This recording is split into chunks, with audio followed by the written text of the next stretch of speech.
പ്രിയമുള്ള സഹോദരന്മാരെ, സഹോദരിമാരെ, ഏവർക്കും ദൈവാനുഗ്രഹം എപ്പോഴും ഉണ്ടായിരിക്കട്ടെ.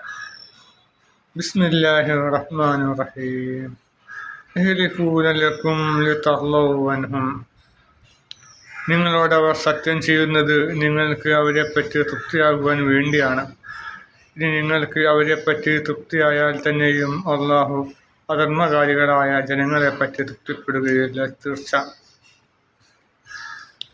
അപ്പോൾ നിങ്ങളോട് അവർ സത്യം ചെയ്യുന്നത് നിങ്ങൾക്ക് അവരെ തൃപ്തിപ്പെടാൻ വേണ്ടി. അപ്പം അവർ സത്യം ചെയ്ത് പറയും പല കാര്യങ്ങളും. അങ്ങനെയാണ് പടച്ചവനാണ് സത്യം, നമ്മൾ വരുമായിരുന്നു, അങ്ങനെയായിരുന്നു, ഞങ്ങൾ തഹജ്ജുദ് നിസ്കാരം കൃത്യമായി നിർവഹിക്കുന്നവരായിരുന്നു, പ്രവാചകൻ്റെ ജീവനിൽ ഭയങ്കര നമ്മൾ വളരെ ശ്രദ്ധിക്കുന്നവരായിരുന്നു, പ്രവാചകൻ ശരീരത്തിൽ രോമം പോലും നഷ്ടപ്പെടുന്ന ഇഷ്ടമില്ലാത്ത എന്നൊക്കെ ഇങ്ങനെ വലിയത് പറയും, വിവാദം പറയും. വലിയ അല്ലെങ്കിൽ ഇപ്പോൾ വലിയ സ്വത്തുക്കൾ, ഇപ്പോൾ ആർക്കെങ്കിലും ലോട്ടറി അടിച്ചു കഴിഞ്ഞാൽ, വീട്ടിൽ ആർക്കെങ്കിലും ലോട്ടറി അടിച്ചു കഴിഞ്ഞാൽ ബന്ധുക്കളെല്ലാം വന്നിട്ട് അവരുടെ ലോട്ടറി അടിച്ച വ്യക്തിയുടെ കാലുകയും കയ്യുകയും ഒക്കെ ചെയ്യും, വലിയ ഇതായി നിൽക്കല്ലോ. അപ്പോൾ ഇങ്ങനെയൊക്കെ ഇവരെന്ത് ചെയ്തു, പ്രവാചകനെ വല്ലാതെ പൊക്കിപ്പറയുകയും പ്രവാചകനെ പ്രീതി നേടാൻ വേണ്ടി ശ്രമിക്കുകയും ചെയ്തു. കാരണം യുദ്ധം മുതൽ പ്രതീക്ഷിച്ചിട്ടാണ്, വേറെ ഒന്നും കൊണ്ടല്ല. അത് നിങ്ങൾ അവിടെ തൃപ്തി ഇടാൻ വേണ്ടിയാണ്.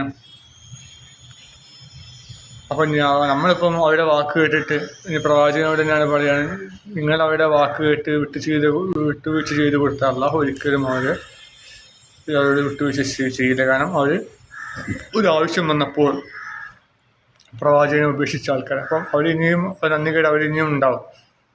അതിനാൽ ഒരിക്കലും അള്ളാഹു അവരിൽ തൃപ്തി അടയുകയില്ല എന്നാണ് അവിടെ പറയുന്നത്. അപ്പം നമ്മൾ ഒരാവശ്യത്തിന് ഉപകരിക്കണം, അതാണ് വിശ്വാസം, അല്ലേ? അപ്പം മൂസാ നബി ജനങ്ങളോട് പിന്നെ അദ്ദേഹത്തെ അനുയായികളോട് പറഞ്ഞു, പിന്നെ ഒരു യുദ്ധം ചെയ്യാൻ വേണ്ടി പറഞ്ഞല്ലോ. പിന്നെ ഒരു രാജ്യത്തേക്ക് കടന്നപ്പോൾ അവരുടെ ജനങ്ങളോട് നിങ്ങൾ യുദ്ധം ചെയ്യണം. അപ്പോൾ അവിടെ ഭയങ്കര ആൾക്കാരാണ്, അവിടെ ഭയങ്കര പ്രബലന്മാരാണ്, ഞങ്ങൾ അങ്ങോട്ട് പോവില്ല, അവിടുന്ന് പോയി കഴിഞ്ഞാൽ നമ്മൾ വരാം.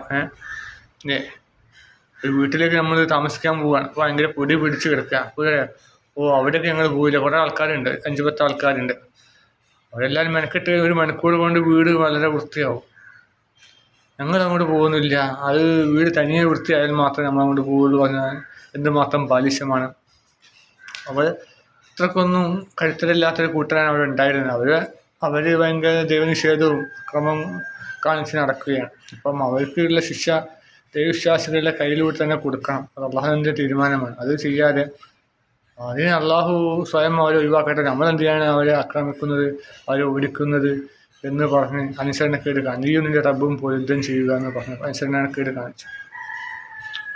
അപ്പം അങ്ങനെ പറഞ്ഞപ്പോൾ അള്ളാഹു പ്രവാചകനും പോയിട്ട് യുദ്ധം ചെയ്തിട്ട് അവരെ അടിച്ചോടിച്ചോ? ഇല്ല, മറിച്ച് ആ നാട്ടിലേക്ക് പ്രവേശിക്കാൻ കഴിയാതായി മാറുകയാണ് ചെയ്തത്, അവരുടെ അനുസരണക്കേട് മൂലം. അപ്പം അങ്ങനെ അള്ളാഹു ഒരിക്കലും സ്വയം ഇറങ്ങിച്ചെന്ന് അത് അള്ളാഹുവും പ്രവാചകനും അല്ലെങ്കിൽ അള്ളാഹുവിൻ്റെ ആ ഒരു ഓർഡർ പ്രകാരം മാലാഖമാർ വന്നിട്ട് ഭൂമിയിലെ ശത്രുക്കളെ അടിച്ചൊടുക്കുന്ന സംഭവം ഒരിക്കലും ഉണ്ടായിട്ടില്ല. മറിച്ച് വിശ്വാസികൾ മെനക്കെടുമ്പോൾ അവരെ സഹായിക്കാൻ വേണ്ടി മാലാഖമാർ വരും, അവരുടെ മനസ്സിന് ശക്തി കൊടുക്കാൻ വേണ്ടി മാലാഖമാർ വരും. അതാണ് ബദർ ഉണ്ടായിരുന്നത്.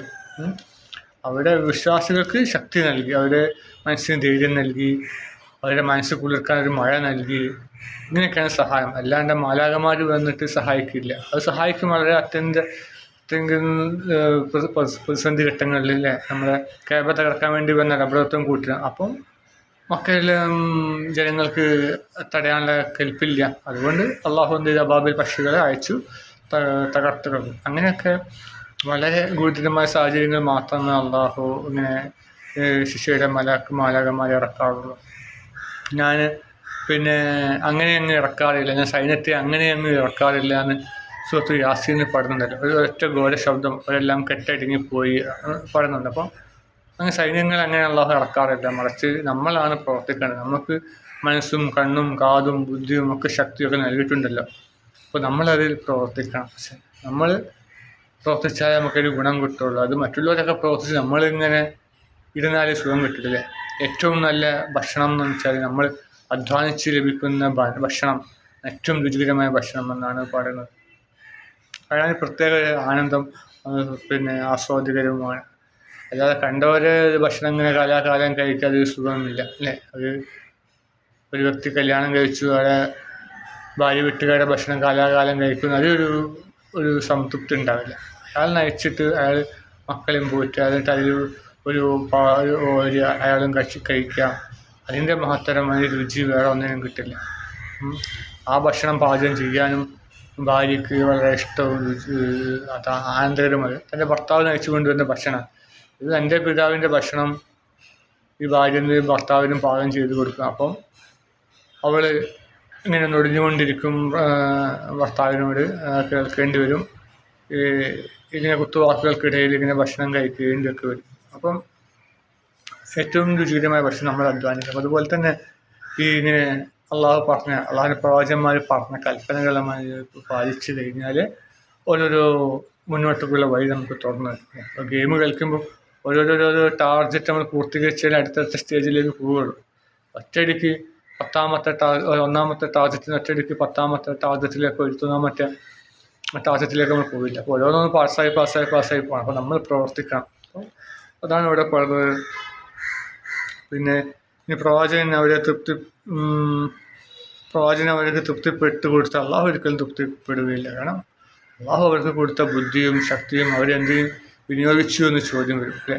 നമ്മുടെ സമ്പത്തും ആരോഗ്യവും ഒഴിവ് സമയമൊക്കെ എന്തിനു വേണ്ടി വിനിയോഗിച്ചു എന്ന ചോദ്യത്തിന് മറുപടി പറയാതെ ഒരടി നമുക്ക് മനുഷ്യരെ മുന്നോട്ട് വെക്കാൻ കഴിയില്ല എന്നാണ് പറഞ്ഞത്. ഒഴിവ് സമയം, യുവത്വം, ഇതൊക്കെ നമ്മുടെ ആരോഗ്യം, ഇതൊക്കെ എന്തിനു വേണ്ടി ചിലവഴിച്ചു എന്നുള്ള ചോദ്യം വരും ആദ്യമായിട്ട്. അതിന് മറുപടി പറയാതെ ഒരടി പോലും മുന്നോട്ട് വെക്കാൻ കഴിയില്ല എന്നാണ് അള്ളാഹു പറയുന്നത്. അള്ളാഹു ഖുർആനിലൂടെയും നബിവചനങ്ങളിലൂടെയും പറഞ്ഞിട്ടുള്ളത്. അപ്പം ഇങ്ങനെ അള്ളാഹു നീ തന്ന ആരോഗ്യവും ബുദ്ധിയും എല്ലാം നീ നമുക്ക് എന്തൊക്കെ നൽകിയിട്ടുണ്ട്, ഭക്ഷണം ഒക്കെ നിൻ്റെ മാർഗത്തിൽ ചെലവഴിക്കാനും പിന്നെ പരലോക സ്വർഗ്ഗം ലഭിക്കുന്ന ഭാഗ്യന്മാരിൽ ഉൾപ്പെടുത്തുവാനും നീ നമുക്ക് തൗഫീഖ് നൽകണം തമ്പുരാനെ. ഈ ലോകത്ത് നമുക്ക് സമാധാനപൂർണ്ണമായ ജീവിതം നൽകണം തമ്പുരാനെ. ആരെ മുമ്പിലും കൈനീട്ടാനുള്ള ഗതികേട് ഉണ്ടാക്കല്ല തമ്പുരാനെ. നീ കടം വാങ്ങുകയാണെങ്കിൽ കൃത്യസമയത്ത് കൊടുക്കുവാനും നമുക്ക് തൗഫീഖ് നൽകണം തമ്പുരാനെ.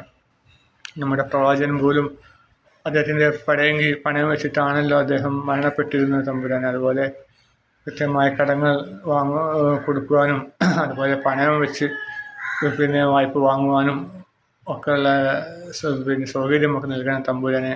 കാലാകാലം സക്കാത്ത് വാങ്ങി സക്കാത്ത് ഭക്ഷിച്ച് ജീവിക്കുന്നവരുടെ കൂട്ടത്തിൽ ഞങ്ങൾ ഉൾപ്പെടുത്തല്ലേ തമ്പുരാനെ. ഇസ്സത്തോടു കൂടി ജീവിക്കാൻ നീ നമുക്ക് തൗഫീഖ് നൽകണം തമ്പുരാനെ. ആമീൻ.